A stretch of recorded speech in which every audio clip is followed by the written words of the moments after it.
Hey friends, Dr. Harry here from the Medicine Revived. And if you are a doctor or a nurse that has had a lot of anxiety lately, this show is for you because anxiety is something everyone experiences. But for those of us who are in healthcare, it seems to be an ever-present part of our daily working lives. The key to actually overcoming the anxiety is the most important aspect of your long-term, your mental, emotional, and your physical health. So anxiety can interfere with your best laid plans. And anxiety can be your own worst enemy. It hinders your well-being and, well, frankly, results in your burnout. But why do we do this to ourselves? Why do we get in our own way toward attaining a successful and productive personal and professional life? Could it be a feeling of imposter syndrome? Fear of failing? Do you have this nagging worry that you are not quite good enough at work? How about at home? Are you constantly criticizing yourself, perhaps more lately? Do you feel that you are not smart enough or even competent as your physician or your nurse colleagues? The inherent problem with anxiety is the workplace is how we view it. The insecure, anxious physician or nurse sees their insecurity as a character flaw or a personal failure. And this constant concern being judged stifles the professional and it leaves the doctor or nurse kind of retreating inward. Unfortunately, while he or she retreats inward, the insecurity only worsens as he begins looking for external validation for his accomplishments. So how do we actually overcome anxiety? That's what we're going to talk about today. You have to look inward first. What are the specific triggers that makes you anxious at work? Is this a particular patient complaint? Is it the stress of documentation, the electronic medical record? What are your triggers? And take the time to write it down. I find that I'm most reflective in my evening when I do my sleep ritual. Now, this simple act is incredibly freeing and immensely powerful. Self-appraisal is the most important when looking to navigate and with purpose and with confidence. Now, this self-appraisal is not meant to highlight your errors or deficiencies, but to bring areas in your life that need correction and improvement. It may be uncomfortable at first, but this is precisely what you need to improve your inner scorecard. Number 2, label that emotion.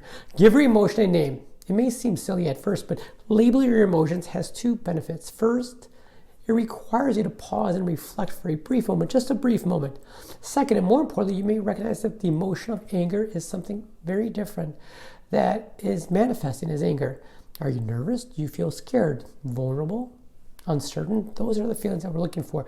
Put a label on the emotion will better assess what is really going on in the moment. It gives you clarity so you can move forward. Now, keep it simple. You can start by asking yourself, how do I feel? Now, this answer may likely be vague, but it's usually a one-word answer such as, I feel angry, I feel anxious. But the key is to go one step farther and ask, I know this because I sense it, and put your emotion in there. So as an example, how do I feel?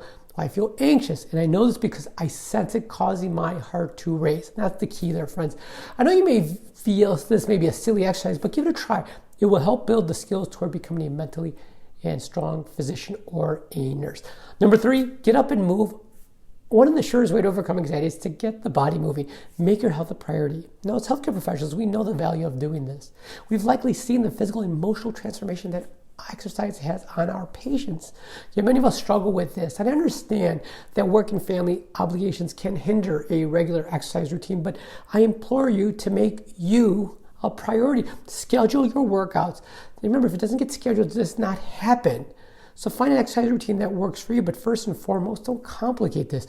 There is a mind-boggling array of online and in-person training programs that will make you dizzy.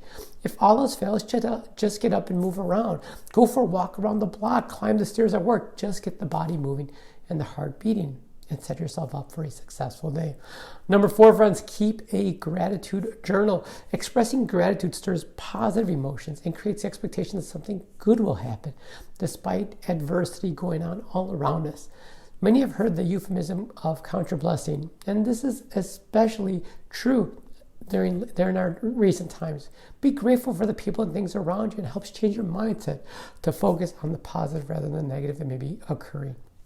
Expressing gratitude makes us, as physicians and nurses, feel good, but it goes one step further. As a grateful person, your interpersonal relationships benefit as well. It helps bring a spirit of camaraderie and teamwork and the recognition of other people's contribution. Take the time to journal, friends. If you need writing prompts, take a look at the show links below, and I have 31-day writing prompts for you. But once you develop this habit, you can use a blank journal, such as the Moleskine soft cover journal. That's one of my favorites. 5th thing, friends, is realize you are not perfect. You are perfectly imperfect. Embrace this and love your past and accept where you are now, because each of us has a past, and draw from those lessons and accept where you currently are. Are you happy with where you are now? If not, why not? Is your past dictating your future? Because it shouldn't. Draw from the lessons learned and use them to improve your today and your tomorrow. When you focus on the past, there's no room for the now and the future. Remember, everyone has a past, but some good and some bad, but we tend to create a much better future than living and reliving in our past. So this is unhelpful and unproductive and quite simply totally inaccurate. So accept where you are and consciously have a forward-looking view on work and life. And as I said, friends, number 6 is find a mentor. The mentorship is a key factor in promoting your wellness and maintaining fulfillment. Some of your senior colleagues can share their research and their community service interests, then you should approach them early in your training. An open and honest dialogue with your mentor helps you set your professional goals and defines your trajectory toward the rest of your life. So few of us seek out mentors. And why? Why is that?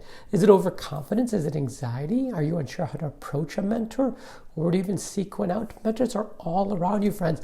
Look for a role model who you would like to emulate. What is it about that person that you admire? Is it their research? Is it their bedside manner? Is it their critical thinking skills? You will naturally gravitate toward a person. So build on that relationship. You are younger in your career. Seek additional responsibilities and have them get to know you better. So friends, start today and overcome the anxiety. There's no need to face these challenges by yourself. Seek the support that you need. And friends, my brothers and sisters in medicine, these are undoubtedly uncertain and anxious times, but take the time for yourself. Now, as we navigate through these sometimes uncertain waters together, know that your response to your own stress will be a beacon of light to those around you. So be good to yourself and each other. Give yourself some grace and let's walk through this together.